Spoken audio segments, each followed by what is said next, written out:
Hopping कि आपको जो है वो बेसिक कॉन्सेप्ट समझ आ गया होगा कि व्हाट इज़ प्रोग्रामिंग लैंग्वेज, और हम क्यों सीखते हैं कंप्यूटर को, उसको हम ताकि हमारे लिए भी आसान हो उस कंप्यूटर को कोई भी मैसेज देना, और कंप्यूटर के लिए भी आसान, कंप्यूटर जो है उसको रीड कर सके। तो जो सी है वो बेसिकली एक मिडिल लेवल लैंग्वेज है जो कि मशीन लैंग्वेज के काफ़ी करीब है, और ये कह लें एक बिल्कुल बेसिक जो है वो प्रोग्रामिंग लैंग्वेज है जिसकी बेस पर आगे और लैंग्वेजेस बनी थी। सो बेसिकली हम सबसे पहले स्टार्ट करते हैं अपनी सी की बिल्कुल बेसिक से कि सी का कोई भी प्रोग्राम लिखते कैसे हैं। बिल्कुल बेसिक प्रोग्राम लिखेंगे हम, ठीक है। हम सी का कोई भी प्रोग्राम लिखने से पहले करते हैं हैश इंक्लूड। हैश इंक्लूड हमें ये बताता है, अगर हम किसी भी प्रोग्राम लिखते हैं, सी में कोई भी प्रोग्राम लिखेंगे तो हम हैश इंक्लूड पहले लिख देंगे। जो हैश इंक्लूड है हमें ये बताता है कि हमने अपना कोई भी प्रोग्राम में जो भी इंस्ट्रक्शंस हैं उनको फॉलो करने से पहले प्रोग्राम में कौन सा सेट ऑफ इंस्ट्रक्शन, कौन सी लाइब्रेरी जो है वो शामिल करनी है, ठीक है। अब लाइब्रेरी क्या होती है? लाइब्रेरी, हम इन वाली ब्रैकेट्स में जो है लाइब्रेरी का नाम लिखा करते हैं। लाइब्रेरी जो होती है वो एक स्पेसिफिक सेट ऑफ इंस्ट्रक्शंस है जो बताता है कि प्रोग्राम में जो आगे हमने वर्ड्स लिखने हैं, उनके उन वर्ड्स, अगर हमने एक वर्ड लिखा है प्रिंट का, तो उसका क्या करना है, वो क्या करना है, वो इसमें इस लाइब्रेरी के अंदर स्टोर होगा। और इस लाइब्रेरी को अपने कोड में शामिल करने के लिए आप क्या करते हो? हैश इंक्लूड ये वाले ब्रैकेट साथ एस टी, मतलब ये लेसर देन लार्जर देन वाले ब्रैकेट्स, एस टी डी, यानी कि standard I O dot H. ये S T D I O dot H एक लाइब्रेरी है, बहुत सारी लाइब्रेरीज हुआ करती हैं। S T D I O एक लाइब्रेरी है। S T D I O क्या है? S T D standard I input O output, standard input output library है, ठीक है। अब हमारे पास जैसे बेसिक फंक्शन है, अगर हम इसमें हमारे पास सी में होता है डिस्प्ले कराने के लिए प्रिंट एफ। अब प्रिंट एफ लिखा है तो उसका क्या करना है, ये हमारे कोड को कैसे पता लगेगा? वो देखेगा हमारे पास लाइब्रेरी कौन सी इंक्लूड हुई हुई है, स्टैंडर्ड इनपुट आउटपुट, उसके अंदर क्या लिखा है इस वर्ड के बारे में, उस लाइब्रेरी के अंदर पहले से एक सेट ऑफ इंस्ट्रक्शन जो है वो मौजूद है कि ये अगर आए तो आपने जो इसके आगे टेक्स्ट लिखा होगा उसको नीचे डिस्प्ले करा देना है, इसके आगे जो भी लिखा होगा उसको नीचे डिस्प्ले करा देना है, ठीक है। ये बेसिक होती है एक लाइब्रेरी। अब लाइब्रेरी के अंदर डिफरेंट काम हो सकते हैं, वो डिफरेंट वर्ड्स के लिए डिफरेंट लाइब्रेरी, वो हम आगे देखेंगे। अभी के लिए हैश इंक्लूड क्या होता है और एक लाइब्रेरी क्या होती है, उसका इतना इंट्रो काफ़ी है।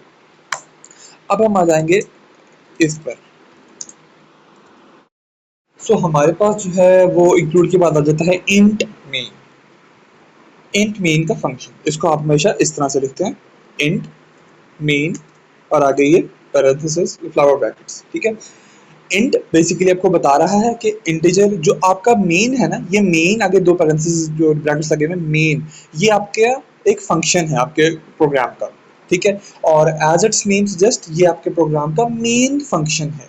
आपका प्रोग्राम चलते ही सबसे पहले इसको ढूंढेगा, ये पूरे प्रोग्राम में कहीं भी लिखा होगा सबसे पहले इसको ढूंढ के इसके अंदर जाएगा, और इसके अंदर जो जो आपने स्टेटमेंट, जो जो आपने चीज़ें कही होंगी करने को, सबसे पहले वो करेगा, उसके बाद कहीं और जाएगा, ठीक है।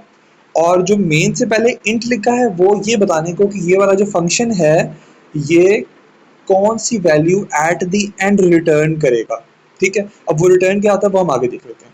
अगर फॉर एग्जांपल, हाँ अच्छा, रिटर्न क्या होगा हम दरमियान में, अच्छा, द फ्लावर ब्रैकेट्स, इस मेन फंक्शन के अंदर, मेन फंक्शन की जो जो भी कमांड्स होंगी, जो जो भी प्रोग्राम, जो जो भी इंस्ट्रक्शंस होंगी जो मेन फंक्शन के अंदर लिखनी है, उनको हम इन फ्लावर ब्रैकेट्स के दरमियान में लिखेंगे, ठीक है, लाइन बाय लाइन इस तरह से करते हुए।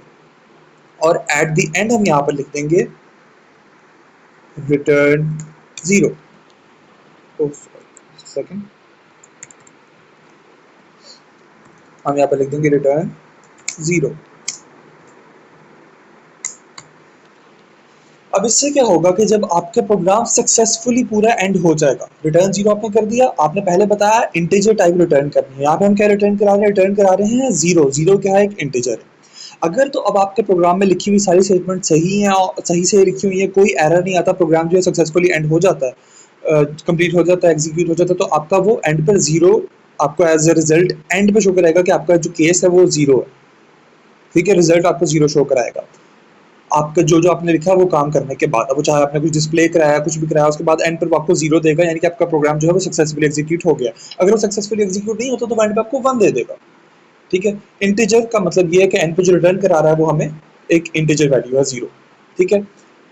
दैट इज बेसिकली मेन आपका जो लिखते हैं। अब इसके दरमियान में सेटअप इंस्ट्रक्शन कैसे देनी है वो हम शुरू कर सकते हैं विद बेसिक प्रिंट कमांड।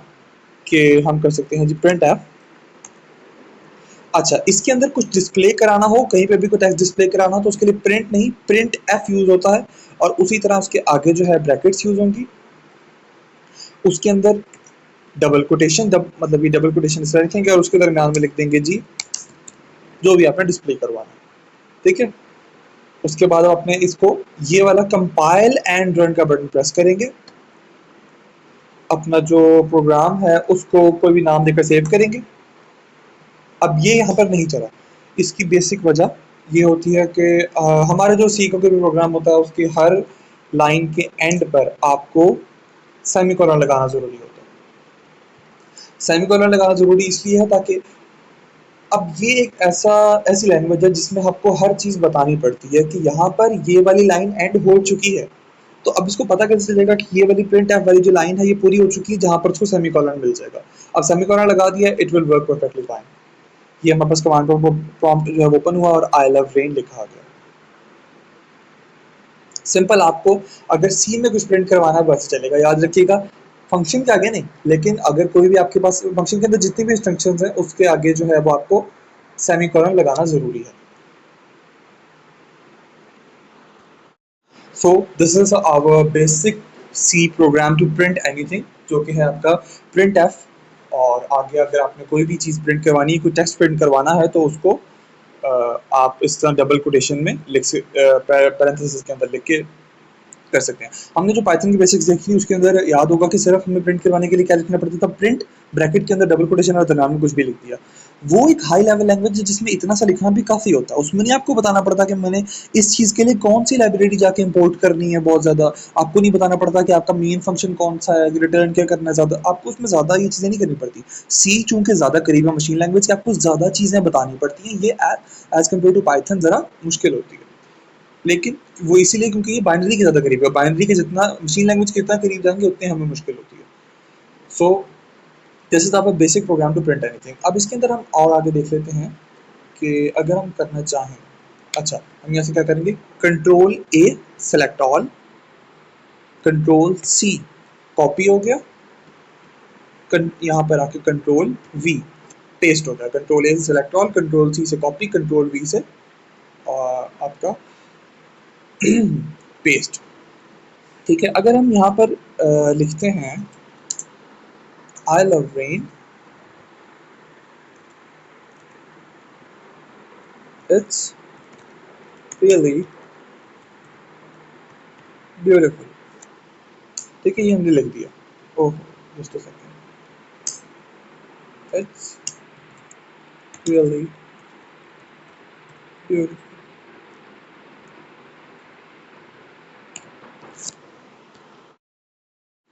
तो यहाँ पर जो है हमने ये दो सेंटेंसेस इकट्ठे लिख दिए कि आई लव रेन और इट्स रियली ब्यूटीफुल। अगर हम इसको यहाँ पर करवाते हैं, प्रिंट करवाते हैं, हम ये यहाँ सेव कर लेते हैं।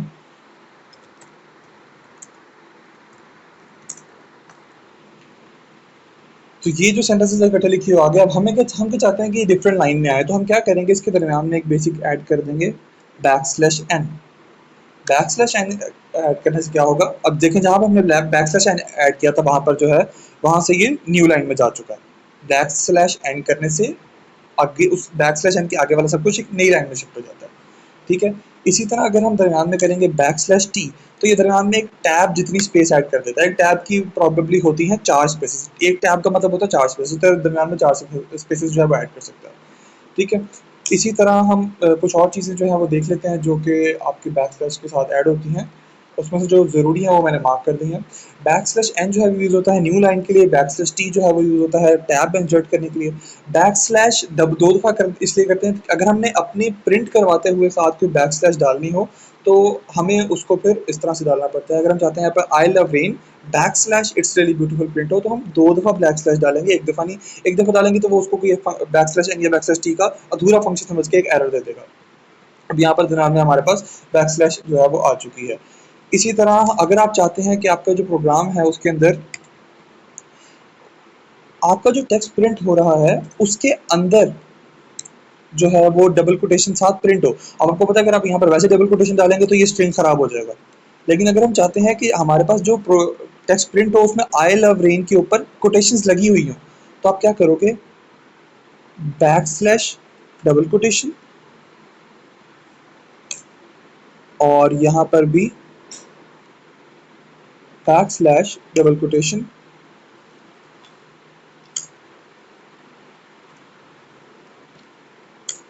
और इसको चूंकि मैं भी इसको चाहूंगा न्यू लाइन में शिफ्ट कर दूं तो मैं बैक स्लैश एन यहाँ पे लिख दूंगा। अब क्या होगा, आई लव रेन के ऊपर जो है वो डबल कोटेशन आ जाएंगी और जो इट्स रियली ब्यूटीफुल है ये आपकी नेक्स्ट लाइन में शिफ्ट हो जाएगा। ये आई लव रेन के ऊपर सिंगल डबल कोटेशन आ चुकी है। इसी तरह अगर आपने इसके ऊपर सिंगल कोटेशन लेके आनी हो तो आप यहाँ पर जो है सिंगल कोटेशन डाल सकते हैं, आपकी जो है वो सिंगल कोड आ जाएगा वहां पर इस तरह से। ये इसके ऊपर सिंगल कोटेशन आ गया।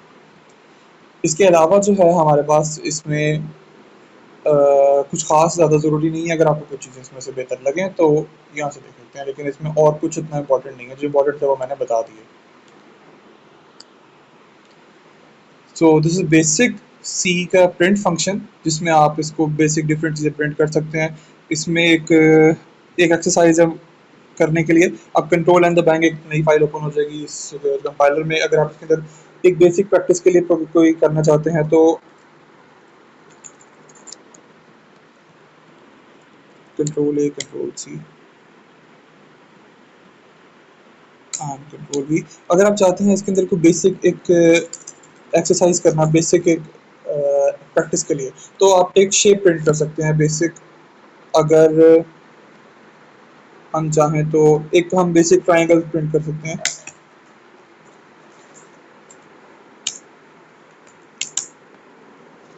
And I would just copy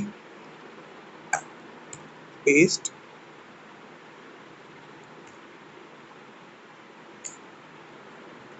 इस तरह से लिख सकते हैं। आप प्रॉपर ये कॉपी पेस्ट वाला काम ना भी करें तो आप आराम से नॉर्मल अपना लिख लें इसको। हमने ये एक बेसिक छोटा सा ट्रायंगल बनाना है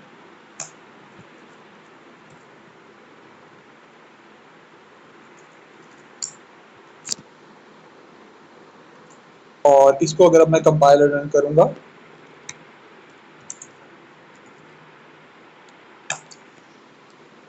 तो आपके पास अब इसमें सी में एक इशू ये होता है कि आप इसमें मल्टीपल प्रिंट कमांड्स भी देंगे, लेकिन अगर उसको न्यू लाइन करने का नहीं कहेंगे तो ये न्यू लाइन पे नहीं जाएगा। इसके लिए हम क्या करेंगे, इस इन सब के इसके भी एंड पर बैक स्लैश एन, इसके भी एंड पर बैक स्लैश एन, ये अगला भी न्यू लाइन में शिफ्ट हो जाएगा, उससे अगला भी न्यू लाइन में शिफ्ट हो जाएगा। तो हमारे पास ये बेसिकली ट्राइंगल जो है वो प्रिंट हो जाएगा। इस तरह डिफरेंट शेप्स बना सकते हैं और प्रैक्टिस कर सकते हैं इस चीज़ की।